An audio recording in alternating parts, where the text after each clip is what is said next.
and welcome to the Blizzard Watch podcast, where we sit around and talk about the latest in Blizzard entertainment and its games, and sometimes the occasional other game. But you may recognize me. I'm Liz Harper. I'm the editor-in-chief of Blizzard Watch, and I'm filling in for Matt Rossi. He will hopefully be back with us next week, but for now, I have my glorious co-host, Joe Perez. Say hello, Joe. Hello, everyone. Feels like we just did this. We did. And deja vu. And filling in for Matt this week is a fellow Canadian who is trying to get his top billing on the show, working very hard. Corey. Corey, say hello. Hello, everyone. It's good to be back for, I think, the third week in a row. So if that doesn't warrant an and Corey credit, I don't know what does. Corey. We do keep dragging you in. The problem is you're available a lot of the time while we're recording, and it's like, hey, look, there's Corey there. We can have another person join us. So yes, it's we have a little trio of us tonight. So let's get into it. It feels like a busy week to me because I play a lot of Hearthstone, which just released a new Battlegrounds season. And since I mentioned that, I guess I have to talk about it now. Do either of you play any Hearthstone? I know Joe doesn't. Corey, do you play any Hearthstone? It's been a minute since I played a Hearthstone Battlegrounds season, and it was really only Battleground that I did engage with. I love the art, but collectible card games that I can't hold in my hands just don't do it for me. Yeah, and Hearthstone is definitely at that point where there are so many cards. It's just it's boggling. It's boggling, even though I think it's better than it's ever been because there's a core set that everyone has access to make things and build decks, so it's easier to get into than ever, but there's so much collecting. It's endless. Maybe not quite as endless as in Magic the Gathering, but it's pretty endless, and you don't even get to hold anything. So, but Battlegrounds, one of the reasons I love it, you don't have to collect any cards, you don't have to build any decks, you just go in, and you're put in this kind of free-for-all 8-player match where you're building your board as you go based on cards you draw. So, I love it. Season 9 is out now. It removed trinkets from the game, which I think is fine. They were kind of little things that you would buy at different points in the game that gave you different buffs, a little random. Some of them were great, some of them were terrible, and sometimes it had a big impact on the game, sometimes it didn't. So, those are gone. We have a new thing called hero rerolls, which when you start a Battleground game, you have a choice of which hero to play. 2, if you don't pay money, or 4, if you do pay money, because that's how the world works. And now you can re-roll them if you don't like your options. It's a button, it costs a reroll token, and you get some of those from the Battle Pass. You're going to get some of them from events or activities in games. You get some of them from the paid version of the Battle Pass. And there's now a paid plus version of the Battle Pass. That's not what it's called, but it's a plus version that also gives you one reroll for each hero slot per game. So if you want to pay more money, you can get in there and buy rerolls so you can get, the best, most meta heroes every round. There are also 3 new heroes, which I've played a little today, and I played a couple of them. They are pretty fun. There is Farseer Nabundo, Zarek Master Cloner. Zarek is really fun because he has a hero power where you can summon an exact copy of one of your minions, so you could get something like super buffed up, and then just click button, summon another one. You can do it once per game. And Exarch Othar, who is our Draenei character. We thought maybe Hearthstone would add Draenei to Battlegrounds. They have not, except for this one Draenei hero. All that really fun. I have been enjoying it.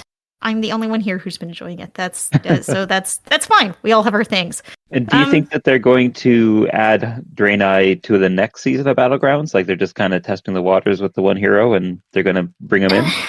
I don't know. They added Draenei as a minion type to the core game in the latest expansion.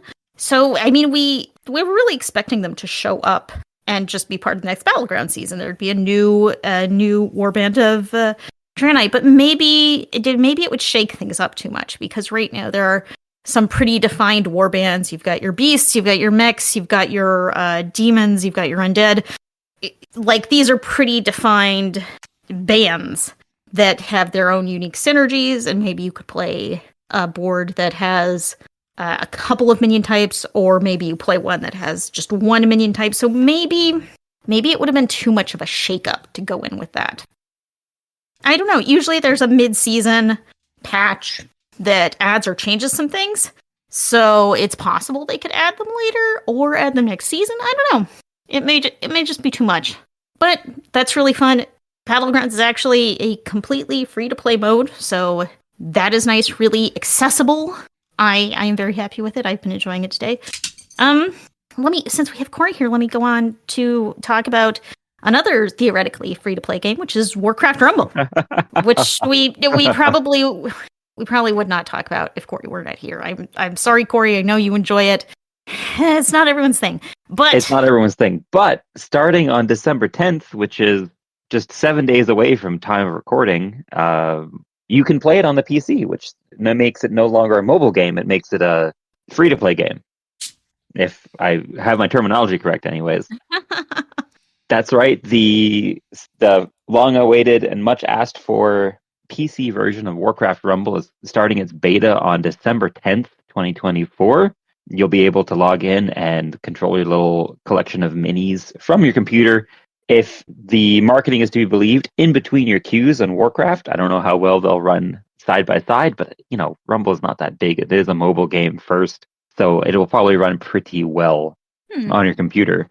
And yeah, you'll be able to hop in and play your game. And they're adding for the month of December, not the whole month, but starting soon, probably the week following this podcast release, Malfurion, Adubarak, and Orgrim are being added to the game as split family heroes, split faction heroes, where they will count for multiple in-game families at once. Or Malfurion is both an Alliance unit and a Cenarian unit, and Anubarak is both a Beast unit and Undead, and Orgrim is, of course, Blackrock Orcs and Horde. So you'll be able to play them and have some synergies between those two army factions, which is great because it will make your army a little bit stronger, and it will also let you complete your heroic missions just a little bit faster, which it's funny that so often the best way to play games and the most optimal way of playing games is to play the least amount of that game as possible.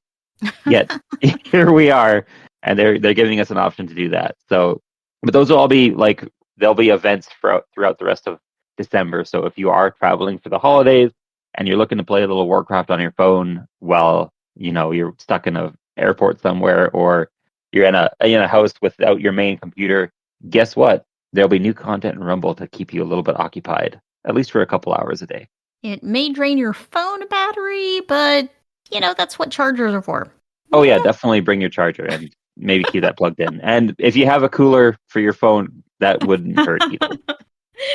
The thing about Rumble is I love it. I think it's really fun, and it's just slow to load on my phone, and it's a tiny bit grindy, so I find I don't play it very much. I might play it more on PC, except it's Windows only, not I'm sitting here with my Mac, so well, okay. C'est la vie. I would say that it's a medium bit grindy, if not very bit grindy, but they are trying to work on the slow to load thing in the next update for it. Now, currently, every mini you collect has 3 talents for it. Mm-hmm. And to use an option that's really easy and obvious, you have your Murloc Tidehunters. Base mini is that there's 2 Murlocs with spears, and they throw those spears, and they do damage to things, but they're Murlocs, so they're pretty squishy. Their 3 talents are to give them a little bubble, so they're encased in a safety water bubble, and that will take 1 hit, or they'll spawn with a 3rd Murloc buddy, or they'll throw their spears further so that they can attack from farther away. And right now, if you have one of those talents, it will change the way your mini is displayed. So in your army, before you start your match, you'll look at your army list and you'll see that your Murlocs have little blue bubbles around them, or there'll be a 3rd Murloc, or they're really good at throwing their spears, and that's telegraphed in their art. However, starting in the next update, they are taking away the unique art for the talents for minis. And so rather than your mini in the game showing that, they're just going to make the icon for that talent bigger and more prominent, because if they don't have to have 4 copies of each individual mini, that will save some of your computer's space or your phone's space, and it should allow the game to load faster. So hopefully it means that it won't take you 30 seconds to get into the game, and then you'll actually be more interested in playing the game. That's true, because sometimes if I click to load a match and it's, I get a progress meter, I turn my head to my computer, and then I'm gone. Then I'm gone. By the time it loads, I'm doing something else, because that's the short attention span world in which I exist. It's true, and that's the short attention span that everyone exists in. But it also reads, it kind of feels like, we've lost, and they have been layoffs at Blizzard, and specifically in Rumble. And it's also, like, in their explanation for it, that it allows them to have increased capacity to develop more new minis. But the part in brackets, or the part that's said under their breath, is because they don't have the 3D artist to keep producing that 3D art for these minis, and that feels bad. Like you can push forward all the development reasons and all the phone storage and optimization reasons, but at the end of the day, it just feels like we have lost out on a small intangible thing that has no real monetary value, but at the same time makes our game just a little bit better. And that's a little sad, because at the end of the day, if my Murlocs are just Murlocs and they don't have a bubble, or there isn't a third one hanging out in a little Murloc pyramid, my in-game experience doesn't diminish, but it also slightly kind of diminishes in a non-quantifiable way that shows that, like, Blizzard is taking, it's one of those intangible things that, like, adds value without being able to be measured. And that's bad, it's hard to say. Am I happy about this? Am I sad about this? I kind of both, which is a complicated feeling. I don't know what to do with this in my head. These are video games. They're not supposed to give us complicated feelings, or maybe they are, but not because of the loss of a third Murloc, or that your Sylvanas won't have the special ultimate badass pose that she sometimes has.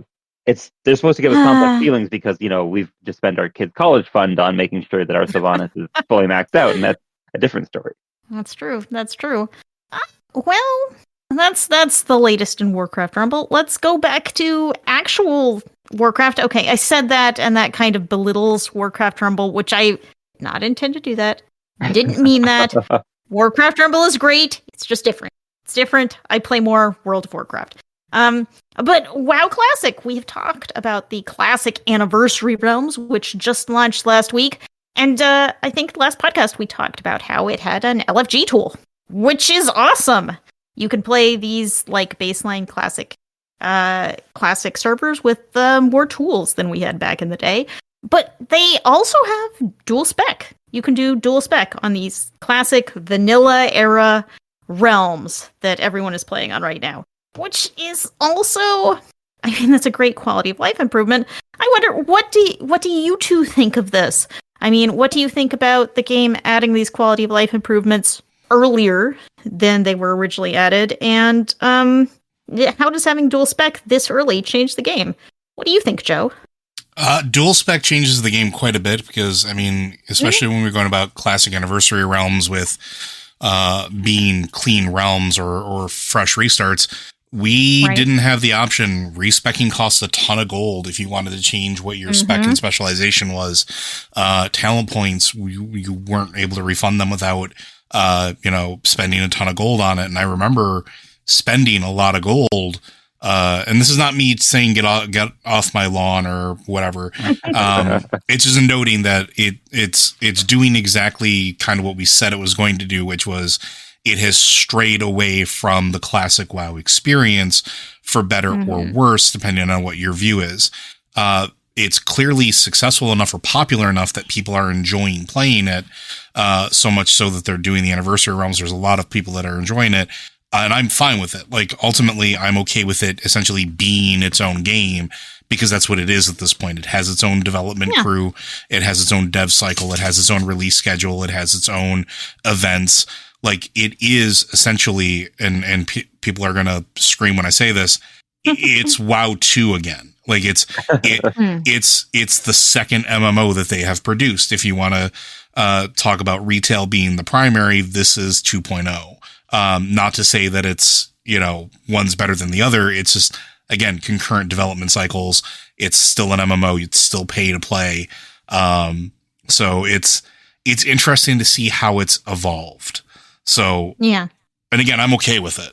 I think it's cool, but I don't know. What do you guys feel about it, Corey?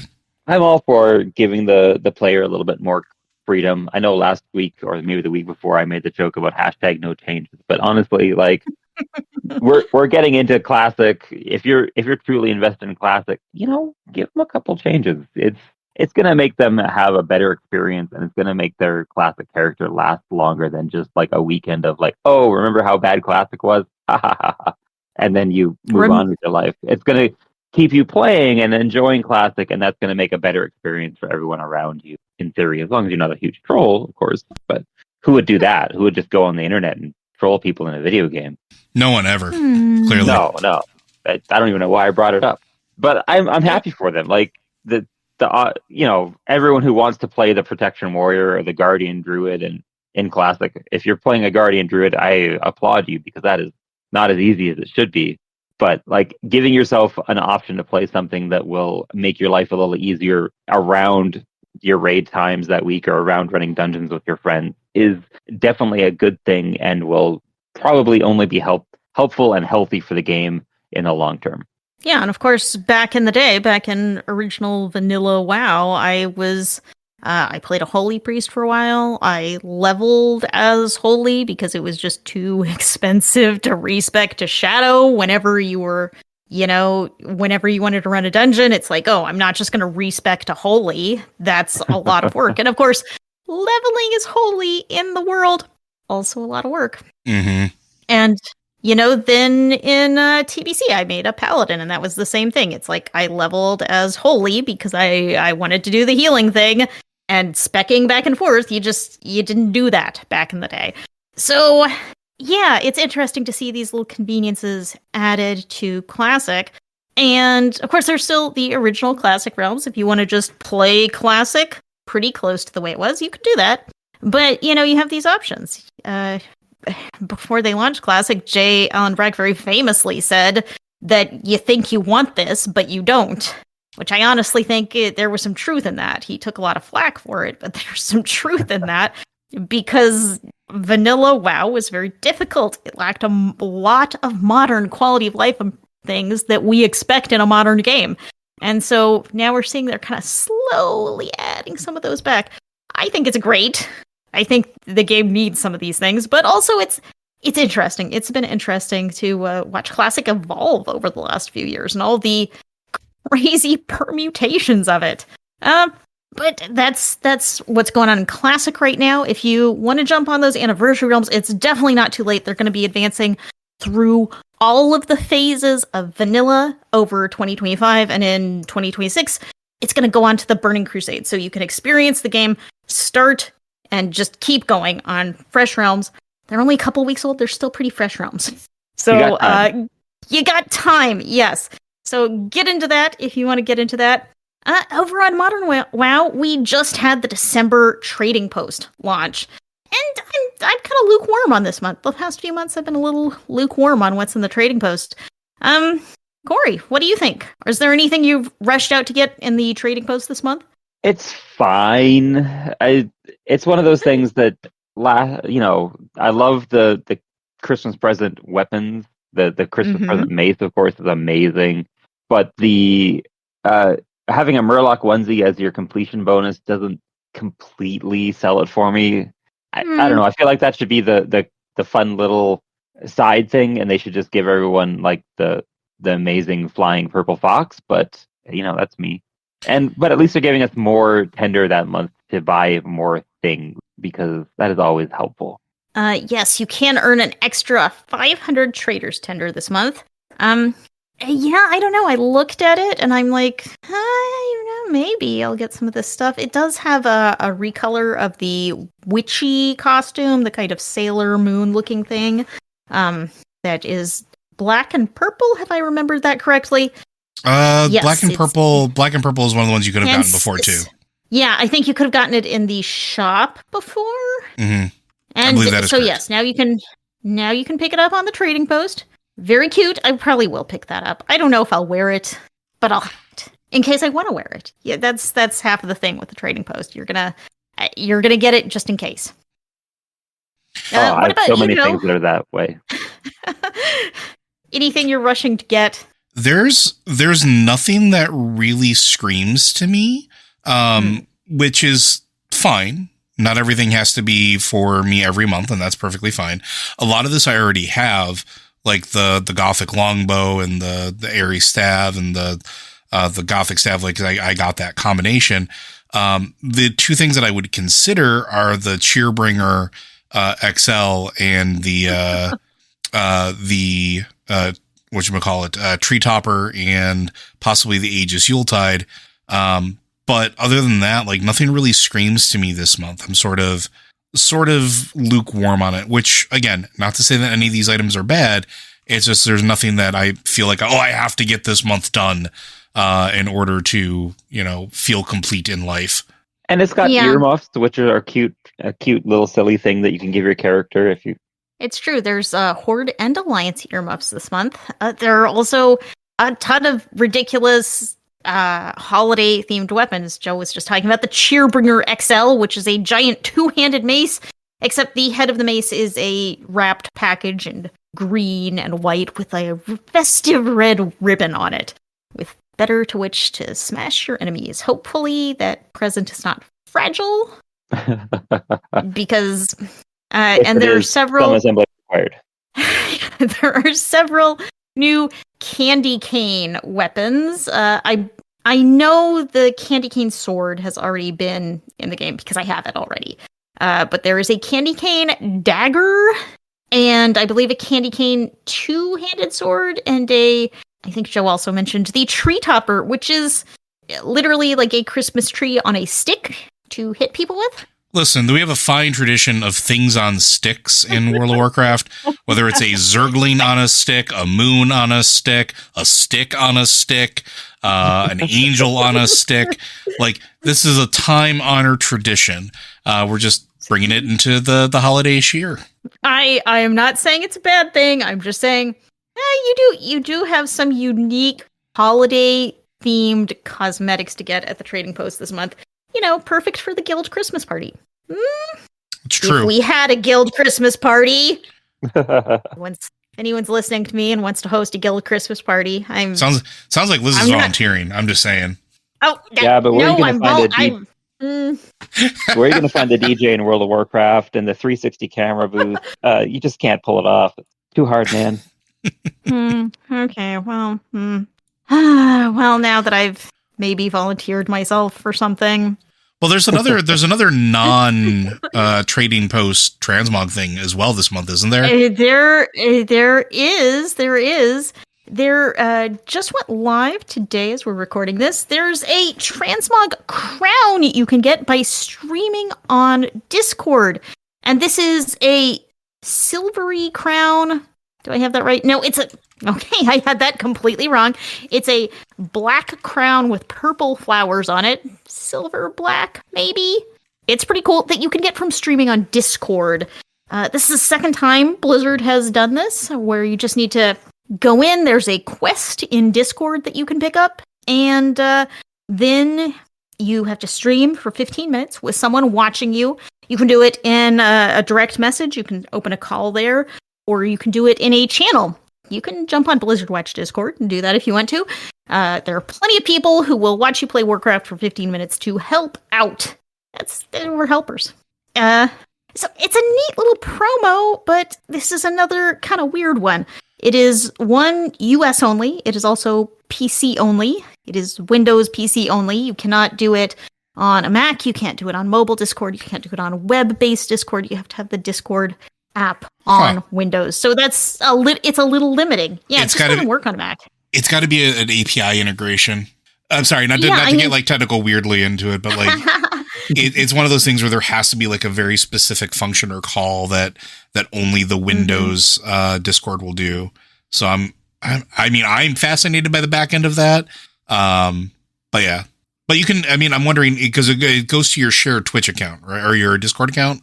Does it go, or does it give you a code that you can redeem, like the Mountain Dew stuff? It gives you, it's like the Mountain Dew stuff. You get a code to redeem. So I'm wondering, is it region locked then? Because we were able to give sorry, go ahead. Okay, you can only do it in the US, by my understanding, but you can give the code away to someone who may not be in the US. Yeah, because we were doing that with the Mountain Dew stuff. Streaming thing here.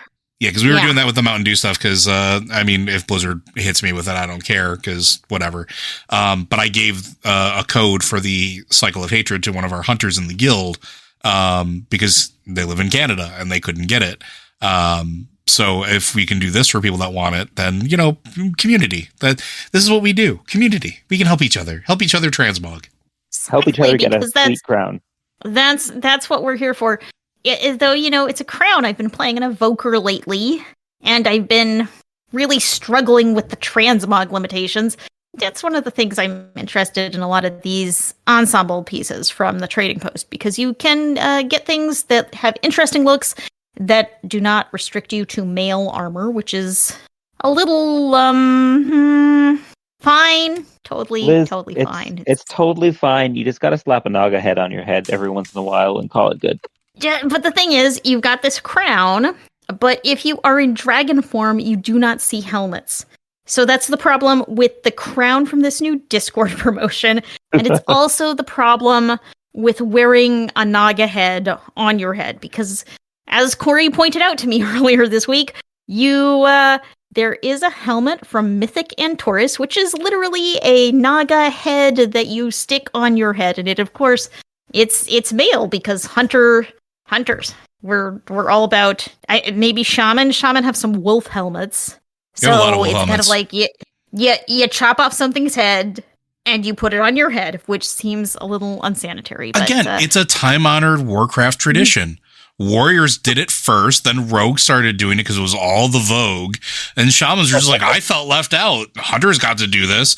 Literally, hunters take a humanoid head from the Firelands, and it's a helmet. And I don't mean like the helmet of the humanoid. Why can't I remember his name? The hunter that you summon in Firelands that comes with the two dogs. You literally take his head, hollow out his skull, and wear it as a helmet. Eye patch still on him. Like, we do weird stuff in this game. Oh, here's a weird six-eyed fish that's made of smoke and old god bits. Guess I'm gonna shove it in my forehead now. Like, we make weird decisions. I was with you before with the Firelands guy, but the fish thing makes sense. We found it. We found the mole. We found Nizat's mole. Look, he gave me a gift. It would be rude of me to, turn it away. Well, Corey's not wrong. I'm just saying.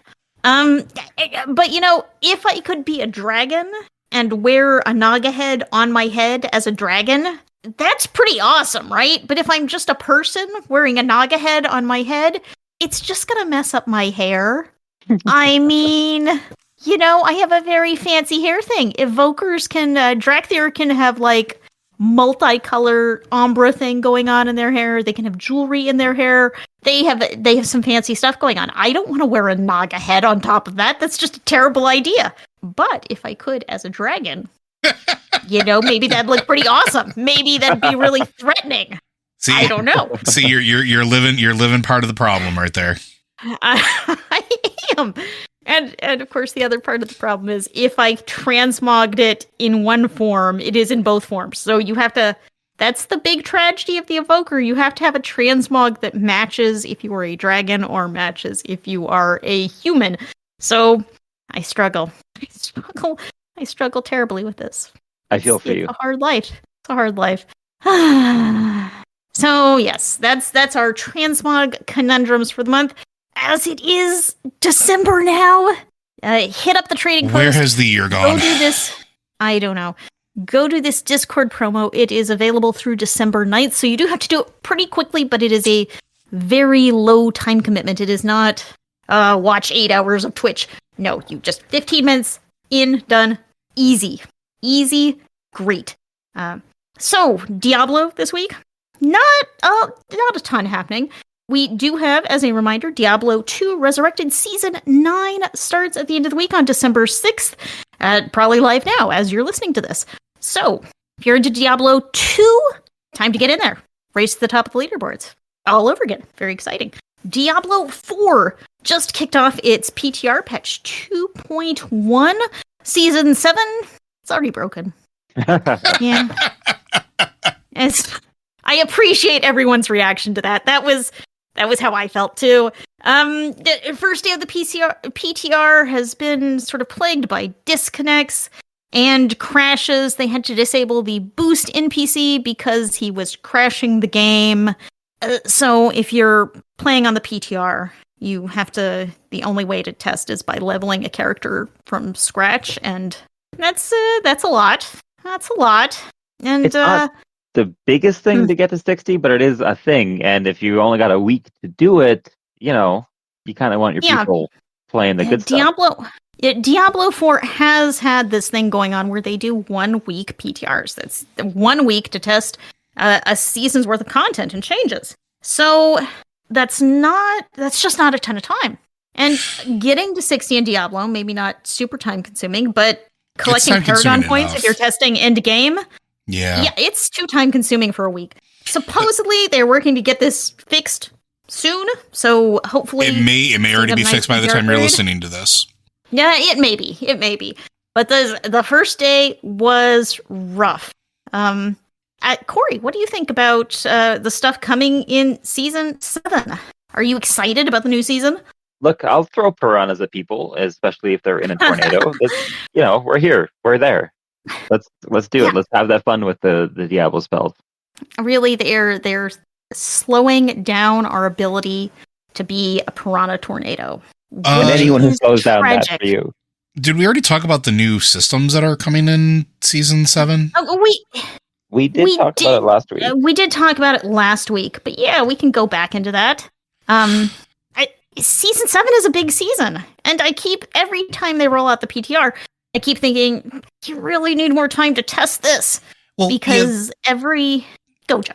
I was going to say, that's kind of what I was getting at. Like, I'm looking at just the laundry list of it. Like, I know we laughed earlier about the PTR already having issues, but it kind of makes sense, right? Because you have new ultimate skill bonuses for rank 5. You have 2 new systems being introduced with the witchcraft system and the headhunt system.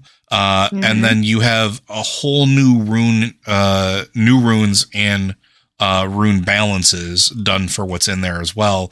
So like they are adding quite a bit. And this, to go back and agree with Liz, feels like it would require more than a week and feels like it should be maybe pushed back for a later release and give it a little more time, especially if they can't get things up and running quick enough, which I don't know if they have or haven't at the time of this recording. So I'm really interested to see what they choose to do with it. Yeah. Also coming out with the season 7 will be a new armory system, which will let you swap specs and gear. You can have it all set up, your talents, your Paragon points, and your gear loadout. You can set them up, swap between them at the press of a button, and at no cost, which is really nice because respecking your Paragon points can be very expensive and require a whole lot of clicking. So much clicking. Oh yeah, and there's Tree of Whisper updates as well. Man, there's so much going into this. They're building a little town around it, or more of a town around it. Which is nice. Every patch we've seen a little more happening at the Tree of Whispers as Blizzard realizes, hey, we're sending everyone to this tree constantly at endgame. Maybe there should be a jeweler there. Maybe there should be an occultist there. Maybe, so they've just kept adding, and now it's just going to be a little town. Which, I mean, maybe narratively it doesn't necessarily make sense for there to be a town around the Tree of Whispers, but practically, you're sending your players here all the time. Yeah. We just want to we want to be able to sell stuff. We want to be able to disenchant stuff. We want to be able to, when we grab new gear, we want to be able to switch our affixes around. And often that new gear that we've grabbed has come from 3 of Whisper's caches, so it makes sense to be right there. Exactly. So, yes. Yeah, there's a lot of great stuff coming in this season. The season will start on January 21st, so this PTR is actually kind of early for Diablo. Diablo usually does them, it feels like a little later. They're kind of trying to squeeze this in between holidays, so they have some time to test. They have some time to work on it before everyone goes off for the Christmas holidays and the New Year's holiday. And then you still have some time to do that final polish and rollout. But yeah, this is another big patch. Every time we're getting a pretty big patch with Diablo. So we'll see how it goes. Diablo 4 has had some rocky launches, and I just feel like you could help yourself with a little extra testing, which they aren't planning on doing. They're planning for just a typical 7-day test period. Well, we'll see how it goes. So I think we've really go Corey. So wild to me that there's so many things about Diablo 4 that should be no-brainers or that should work a little bit better than what they've given us, and we're still kind of stuck in this like we only need a week to test things, and then you see the season launch and everyone's like, oh well, hey, it turns out Spiritborn are amazing supermen and women who will blink and obliterate entire screens full of demons. Who could have seen this coming? And well, it turns out if you maybe I mean, I know that you can't run a PTR forever. You're never going to get the kind of volume and data that you need to properly tune everything 100%, but maybe more than a week of testing is kind of what's necessary. We could go wild and give it 2 weeks so that people who have full-time jobs and families and stuff might have more than 1 or 2 opportunities to play the game and like try out things before they go live. I am really eager to test it, to jump into the new season, but we got nearly 2 months. So we'll see. We'll see how it goes. We'll see how it goes testing and how it goes when it goes live next month. Next month is 2025, you guys. It's happening. I don't believe you. That can't be right. Well, check your calendar. That's what my calendar tells me. So in the immortal words of the internet, thanks, I hate it. Like no joke, and we're gonna probably get into this as the year end starts coming up, and we're gonna start doing our end of year reviews and our end of year like roundup podcasts, because we always tend to do one of those. So one, look forward to those in the future for the Blizzard Watch as well as the Lore Watch, and hopefully we can get a Tavern Watch end of year sort of consolidation in there as well. But it's hard to believe that this year flew by already. And I don't know, like normally I sit there and say, you know, oh, the year moved by quickly, like nothing like this. And we've had so many games released this year. We've had so many things to do this year. We've had so much content. And I'm not saying this is a bad thing. I think this is actually a pretty good thing where we've had enough distractions, consistent distractions, to sort of just be entertained and have fun throughout the course of the year. You know, the release of the WoW expansion and us diving into it and all the time that we've spent in it, Diablo 4's expansion, like it's been a good year for games, and it's been a good year if you are a gamer. No complaints about that whatsoever. So, but it is crazy to look back and think, man, it's already December. It's already like we're 3 short weeks from just it being done. I don't terror. believe it. Still, to this day. Well, in a few weeks, we're all going to be there. We're going to be living in the future. Very exciting. Well, I think we've kind of covered the big Blizzard news for the week. Of course, now that I've said that, as soon as we're done recording, I'm going to think of something I forgot to mention. And sure. That's how it always works. I mean, that's how it goes. Yeah. The latest hero has his free weekend in Overwatch. The guy that thought it was great to jam untested techno doodad goo into himself. So yeah, I mean, that one. Techno goo, a technical term. Yeah. And he looks fun.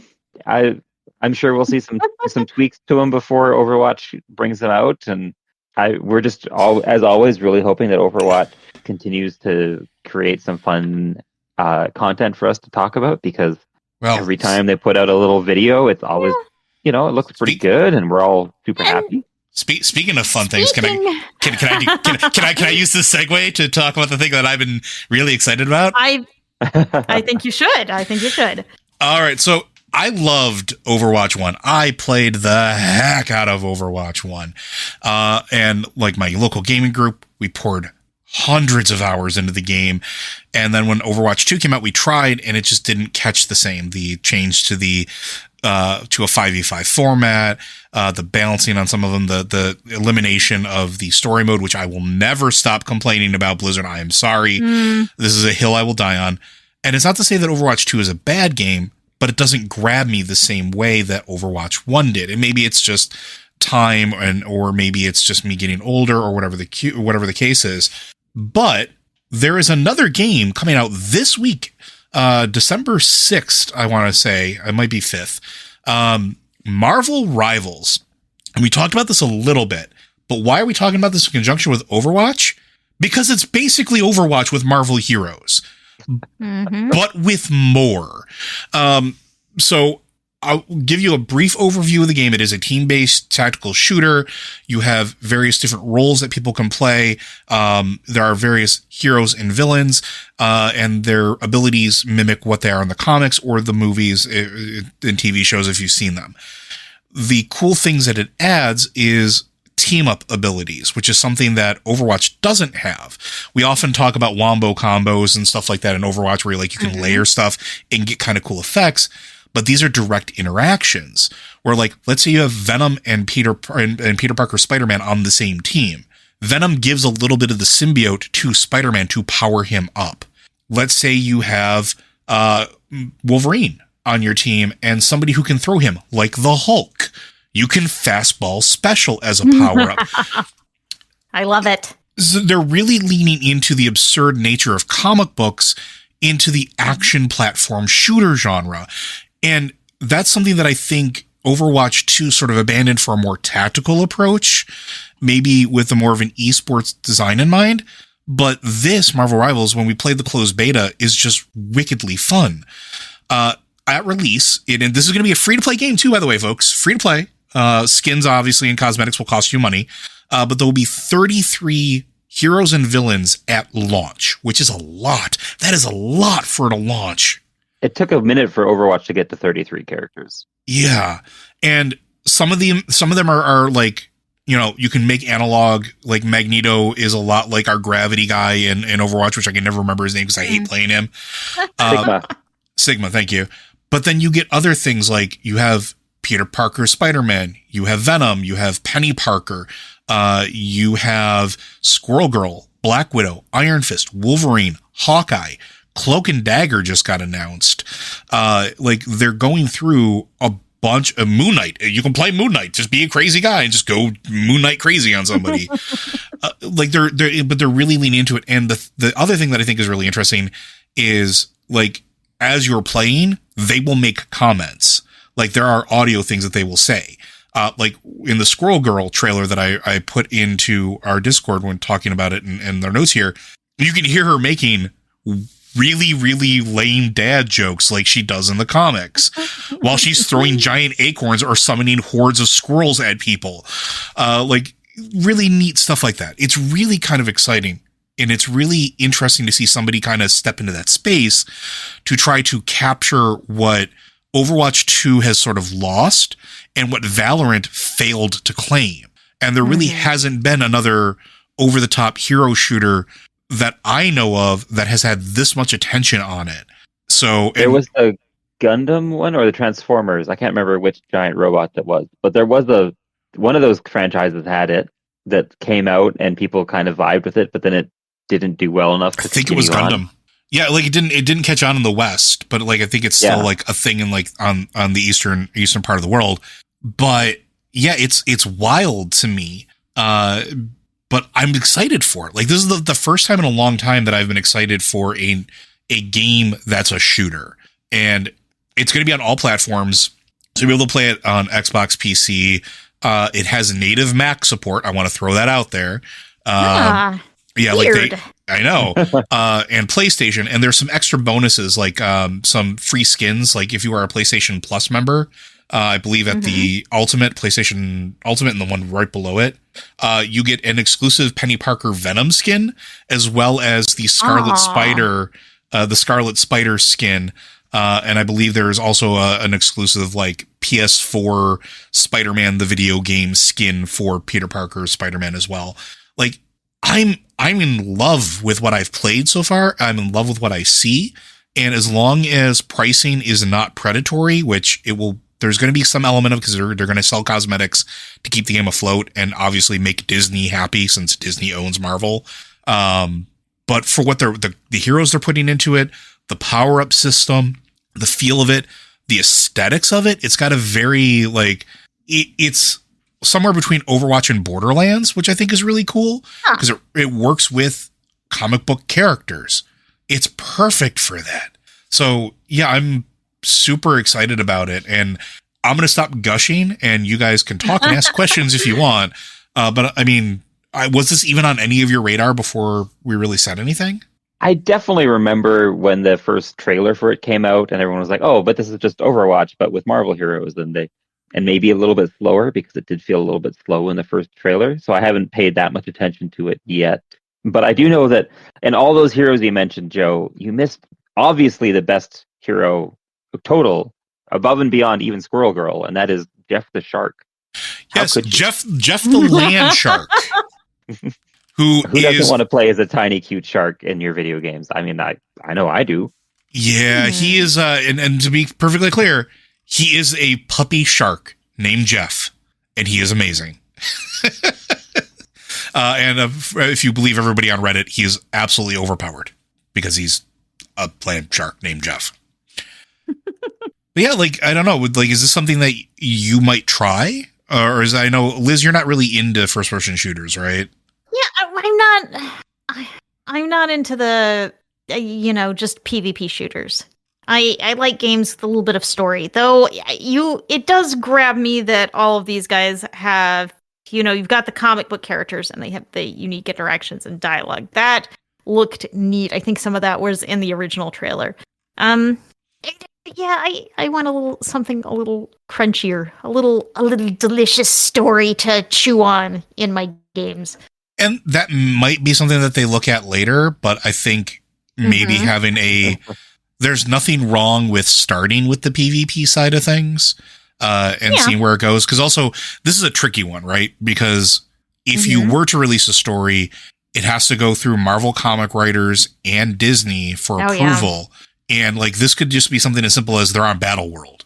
And that's the story. And you go with classic comic book. Everybody's on Battle World, and you're split into teams. One person's fighting for the Beyonder, and the other one is fighting for, I don't know, the Anti-Monitor.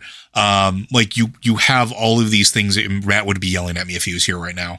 But like you could do something simple like that because I think that's okay. Formulating the thought live here, folks.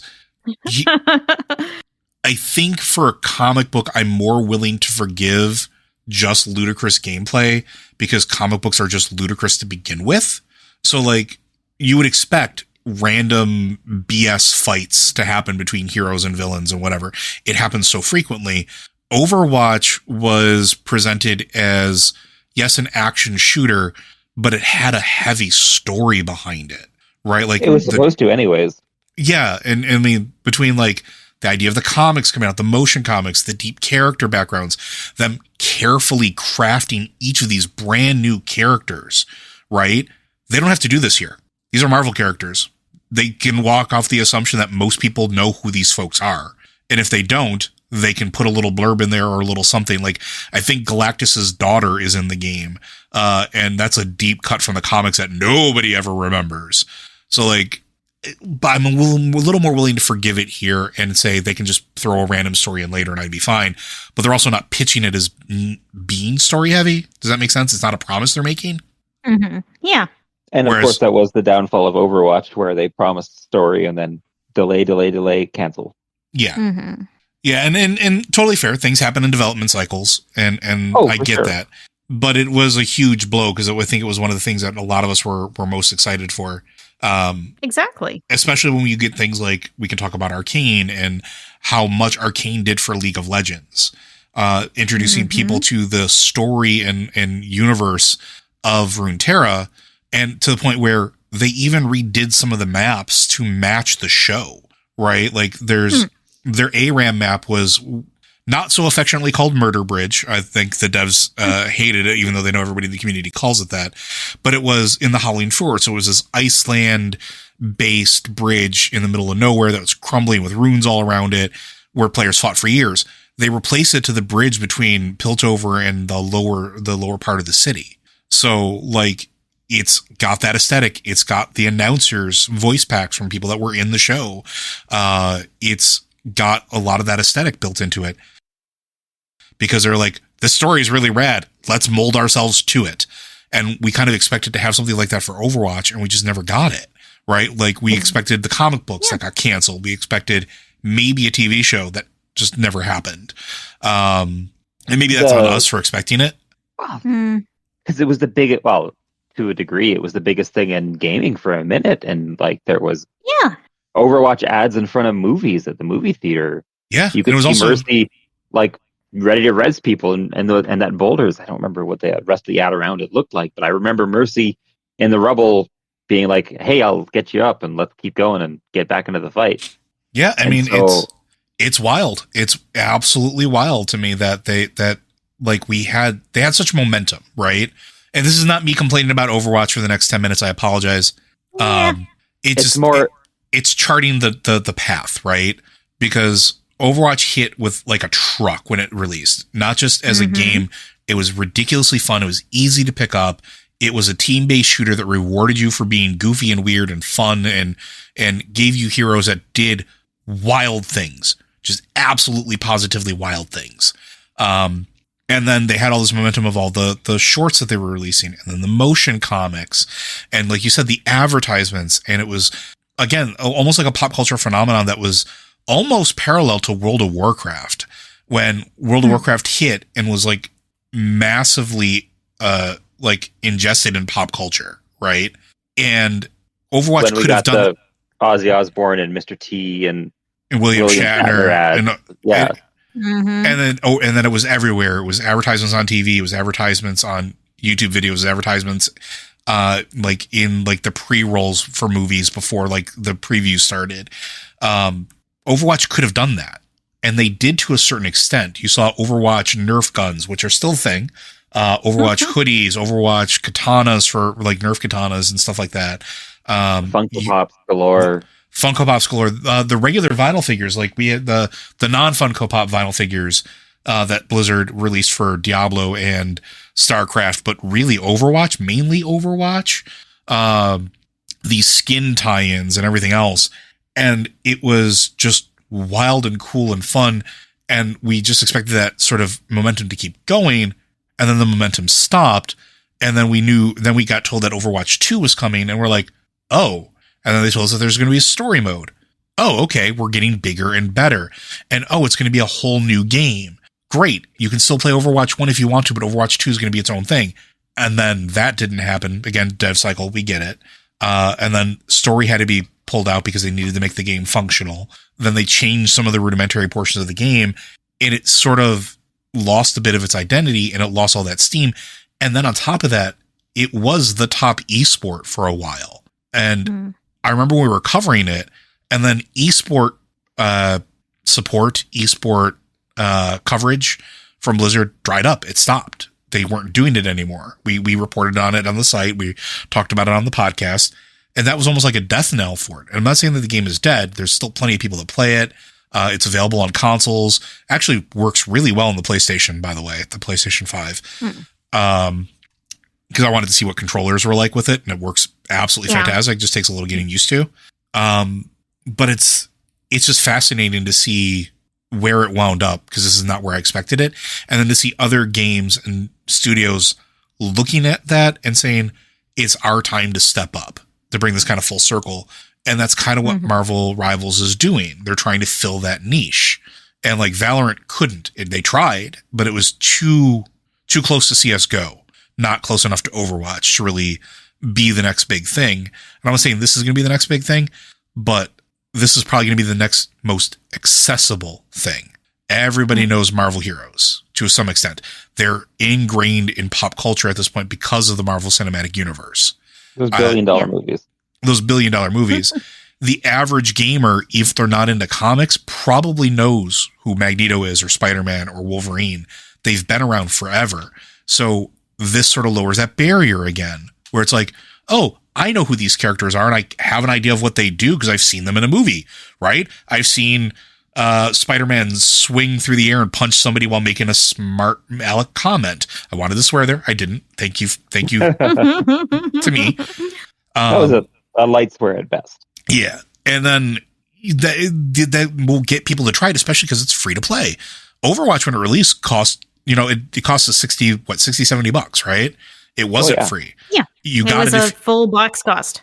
Yeah. And Overwatch 2 is a free to play game, air quote.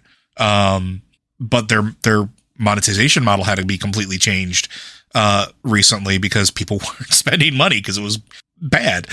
It was not Diablo 3 levels of bad, but it was bad. The whole loot box thing is kind of bad too, and people just kind of want to buy what they want to buy. And I think this has an opportunity to do that. And I'm going to stop talking. I've talked a lot. I am really, really sorry. Who doesn't love opening a loot box that you only get every 5 games to find 3 white quality if you're and lucky. blue quality? If you're lucky. Yeah, maybe 8 games if you were losing. Yeah, that was the other thing that was really weird about it too. Like, absolutely, the loot distribution being tied to your successful wins didn't really encourage people if they lost to play another game. Where's your positive reinforcement? Well, you saw your bar go up, maybe not as much as it could have been, but your bar got up, and then it was closer to being a full bar. And that full bar means that you have a chance at that nice shiny orange skin that just dropped, and you're like, oh, maybe I get it this time. That's the only positive reinforcement you get there. But no, I totally get it. I'm glad that we've moved past the loot box system of rewards. I just wish that we could move past battle passes now, but I don't see that happening anytime, unfortunately. Yeah, it's the problem with battle passes at this point is that every game has one, and there are only so many hours in the day. I can only do this so much. Yeah. So do we want to try to do a question, or are we out of time? we're at the time marker. We could try it if you want to. Okay, I'm gonna ask one question, which is related to some things we've already talked to. Blan asked, how many promotions at the same time is too many?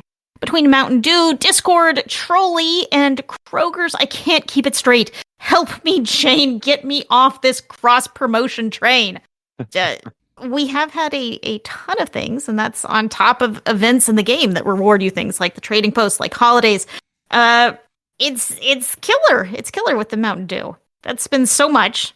And Discord, we had 2 Discord promotions in the past couple of months. Trolley by Trolley Candy to get things. There was some Kroger promotion that I'm not familiar with because I'm not in the area. What do you guys think? Corey, how much is too much? When does this just make you crazy? Right away, it makes me crazy because it's the whole like Fortnite-ification, I think is the term that people are going with, where so many cross promotions with pop culture are happening where, we see the Mountain Dew stuff popping up in World of Warcraft. And while it's still very much mostly World of Warcraft, those little robot companion pets are kind of Mountain Dewy. And so how long until we get the Mountain Dew staff, where the top of the staff has a Mountain Dew bottle on it, and that's just an advertisement in game for anyone using that transmog. And then you get the Mountain Dew armor set and the Mountain Dew mount, or the Red Bull car, where your mount is now the Red Bull car with like the fake can of Red Bull on the back of it. And I'm always of two minds about this, because on the one hand, it's amazing that we're getting these promotions in World of Warcraft, because it means that brands are looking at World of Warcraft as a viable place for them to advertise and make money for their brand, which is their whole purpose in life, to make money for their stuff by selling their stuff. And they look at World of Warcraft and say, that is a game that is popular enough and active enough that we can make money there if we can tell people about our stuff in game, which is great, because you look at it and you realize that, hey, World of Warcraft is popular enough that people are making money in it by advertising gummy worms and Mountain Dew. On the other hand, of course, I hate it, because I hate advertisements in general as much as I can respect the medium sometimes. The fact that we can't go 5 minutes in our daily life without some kind of advertisement being pointed out to us and being like, oh, just buy this brand of blank and your life will be better doesn't feel great. And it's kind of sad because if World of Warcraft was truly doing that well, then the powers that be could look around and be like, you know what? We have all these people playing our game and they're playing it without any kind of benefit from you, Mountain Dew, or you, gummy worms, or whomsoever, and we will keep our world pure and unsullied by your crass capitalism while we continue to charge people $15 a month. Again, it's a complicated, gray moral system, and it's just tiring. We want to be. Yeah. I wish we could find that little. Oh, and that's the worst part is that the $15 a month should stop this from happening. That is us paying into your ad-free system. Yeah, I'm of two minds.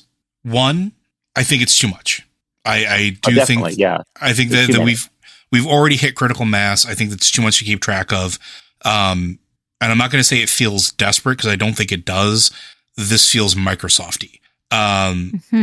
This feels like let's try to get the mass appeal back to these games that we feel that we've lost over the years because of the bad press and all the controversies and everything that happened when Bobby Kotick and crew were still in charge of everything and all the bad stuff that happened on Overwatch. We need to draw eyes back into some form of positive light. And so think about the timing of all this too, because it's not just these. They also just released the Evelyn documentary, and absolutely great documentary, absolutely heartbreaking and heartwarming at the same time. And it's a story that absolutely should have been told, but it's still promotion. It's on Netflix. It's being promoted on Netflix very heavily, where if you log in and you've watched anything even remotely related to a video game or to something that is in that genre, it's being recommended to you. It's being recommended on YouTube in the algorithm very heavily, and Facebook and all the other social media places, except for Blue Sky, because thank you, Blue Sky. But all these places, Warcraft is on Blue Sky. They are, but it's not the same. You can't pay the algorithm to put your stuff up. Right? That's the thing. It feels like they're really paying into the algorithm with a lot of this stuff to try to earn back attention from people that they may have lost it from. And think about the Mountain Dew promotion seems weird at first, but then you realize one of the biggest tie-ins that they ever did in cross promotions was the original Mountain Dew promotion, where you got points and you traded them in for tabards, or you traded them in for whatever the case was. The Warbots. The Warbots and the fuel for the Warbots, which I still have that in my bank. But that was huge. That was massive. And it was one of those things where you had Mountain Dew commercials that were Mountain Dew now partnering with World of Warcraft, and people are like, what's this? Okay. And it feels like they're trying to earn some of that attention back. And I'm not saying it's good or bad. It's just, it is what it is. The other side of the coin is we technically don't have to pay attention to it if we don't want to. Nothing requires us to interact with it. And I think I am capable of walking away from a lot of this stuff and not really caring about it. I didn't know Trolley or Kroger's were doing something until we talked about it. The Mountain Dew stuff, I had no idea it existed until we talked about it. Right. And that's how I live my life. But it was just kind of one of those things where it's I just don't pay attention to that stuff anymore. And if I do see it, it's oh, neat. I just move on with my life. But I also understand that some people can't unsee it. And I totally get that. And I'm going to stop now. I've talked a lot in this last half hour. No, and it's not that we should be forced to unsee it. And it is pretty, that's another thing. There's not a lot of, big announcement on some of this stuff, I feel, until we're in the fan site sphere. We have to, we see things like this coming out. We're okay, yeah, there's a new promotion coming. But for a casual World of Warcraft player in the year 2024, are they going to be checking Wowhead every day? Or are they just going to log in and play with their 3 buddies who play the game and have some fun, and then never, ever find out about this until one of them happens to see the orange motorcycle from the Mountain Dew promotion and then dives down a little bit deeper. So, it's very possible to never, ever engage with this content, which is good. Liz? Yeah. I'm with all of y'all. The problem is I don't mind the promotions, but I can't keep up with them. This is too much. I'm not going to go out and buy 12 packs of Mountain Dew to get a motorcycle, even though it's a cool motorcycle. So I drink Mountain Dew, but I can't even get the points for it because guess what? I'm not in the United States of America, which is the only place where the points are being released. Do you need me to get you a motorcycle, Corey?